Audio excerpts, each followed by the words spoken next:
2017 Jeep Wrangler Rubicon Recon. 1961 International Harvester Scout 80. Old versus new.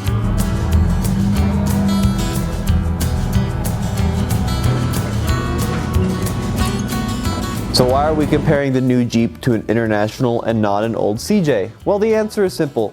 You see, this new Jeep has just about every luxury you'd come to expect in a high-end sedan. It costs nearly $50,000.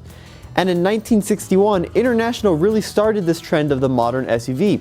It took a basic four-wheel drive platform like the Jeep CJ, but added conveniences like a roof and hard doors. The International has a 152 cubic inch four-cylinder that was exactly half of their big 304 V8. It's very easy to work on, very simple, single barrel carburetor, develops right around 90 horsepower and just over 100 pound-feet of torque. Interestingly, you can access both of these truck engines from the outside. You don't need to step in the inside of the vehicle to get to the engine. Now under the hood of the 2017 JK is a 3.6 liter Pentastar V6 that develops 285 horsepower and 265 pound-feet of torque. Obviously, this engine is a lot more complicated than the Internationals. It also has fuel injection, air conditioning, power steering, power brakes, all those modern features you'd come to expect. Both of these vehicles have the ability to fold the windshield down. You can see that both the International and the Jeep have these little hooks to secure the windshield in place. However, on the old truck, it's much easier to do. It's a couple of knobs. Obviously, the top has to come off, and then you're good to go. The new Jeep is very difficult. You have to undo the roll cage. There's a lot of bolts you need to take out. And then when you go to re-secure the windshield in place on the JK, I've heard it's almost impossible to get the seals to refit right.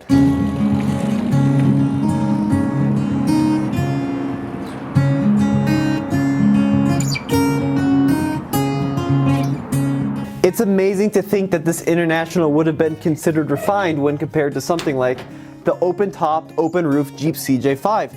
Take a look at these windows, for example. No roll down here, they just slide open and close, and they have this nifty little grommet to secure them in place. Very simple, very basic. Of course, this frame does come out and the doors do come off. So this Jeep has 4 doors, as is very common with modern Jeeps. Over 75% of new Wrangler sales are of the long wheelbase 4-door unlimited models. And these doors are still completely removable, as is the top. And the top comes apart in 2 sections, the rear portion and these front freedom panels. One feature Jeep did away with a long time ago was the rear tailgate.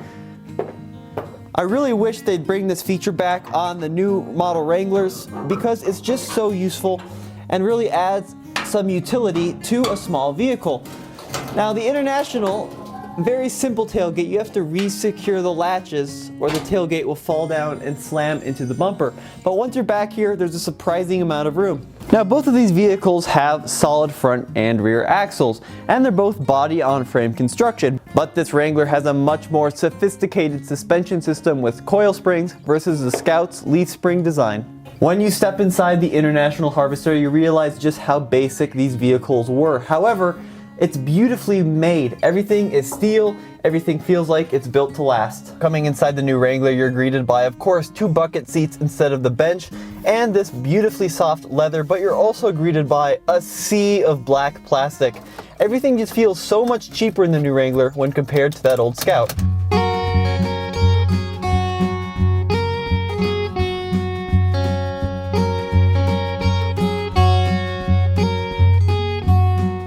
This truck has some of the strangest climate controls I've ever seen in any vehicle, and they did revise them later on in the Scout lifetime to make them easier to use.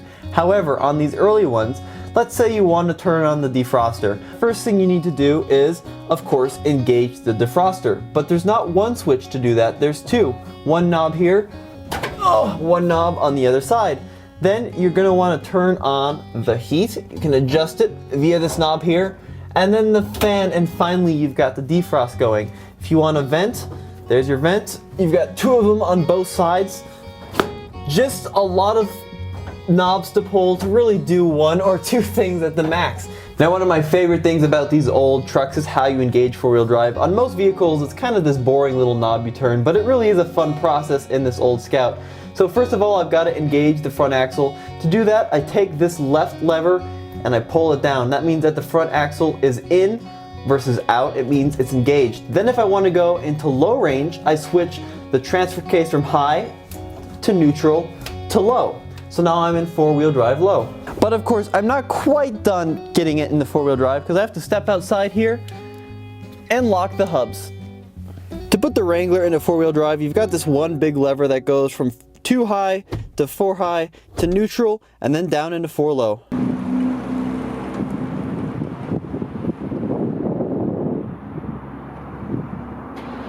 Now, interestingly, both of these vehicles are fully loaded models. Let me show you what that means. In this Scout, we have an optional AM radio. In this new Wrangler Rubicon, we have a premium Alpine sound system with Bluetooth, USB connectivity, and XM radio. An optional heater. We also have power windows, power door locks, power mirrors, and air conditioning. A non-factory gun rack, which coincidentally works perfectly as a cup holder. If you get lost, the Jeep will show you how to get unlost with a navigation system, and it even has a DVD player. Dual fuel tanks. We also have some pretty significant off-road improvements with an electronic sway bar disconnect and front and rear locking differentials. A rear bumper. If all that wasn't enough, the Jeep even has its own power supply. And of course, this Wrangler has a fully automatic transmission, 5 speeds versus 3-speed manual in the Scout. And I almost forgot the coolest feature, the factory power takeoff winch. Now you may be thinking that the Jeep is far more practical. After all, it is almost 30 inches longer than the little Scout and can seat 5. Haha, but International has a trick up its sleeve here because I can crawl past this bulkhead. These rear platforms were actually intended as seats. So theoretically, you could put 4 people back here, 3 in the front, and seat up to 7. Now the Scout is very fun to drive. It's the most fun you'll have at 15 miles an hour. It has no power, but that doesn't matter. It's like driving a little street legal tractor, and it just makes you smile.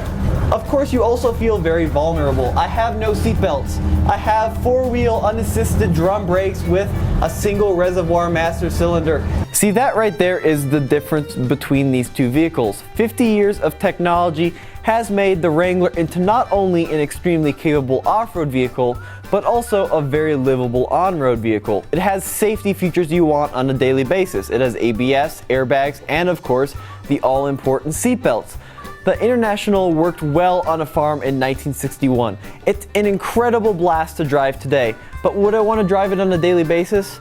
Absolutely not, but that's not what classic cars are about. Classic cars are about going back in time and feeling what it was like to experience 1961, and for that, the International is perfect.